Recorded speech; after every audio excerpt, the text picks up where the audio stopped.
Няма страшно. От вчера България е в извънредно положение заради коронавируса. Призовават се работодателите да предоставят възможност на служителите си да работят дистанционно. Иве! Дайте го!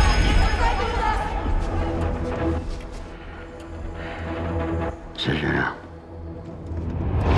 В момента ви показваме шивашкия цех, откъдето е тръгнала заразата. Така нареченият пациент 0 е една от работничките в цеха Ива Донева. Това е пълен абсурд.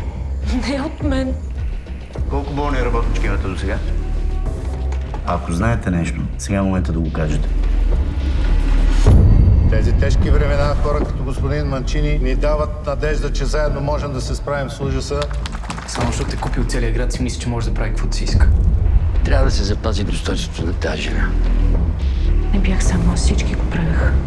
Тук не може, айде, махай се. Следвай, махай се, Видя ли докъде ни докара с твоите глупости? Опали целия град. Майка ти не е виновна. И тя е жертва като всички останали.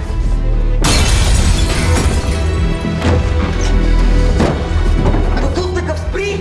Кога гледаш?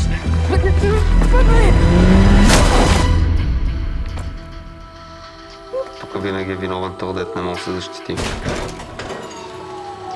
Господин Манчини, а знаете ли, че този скандал стигна и до Брюксел?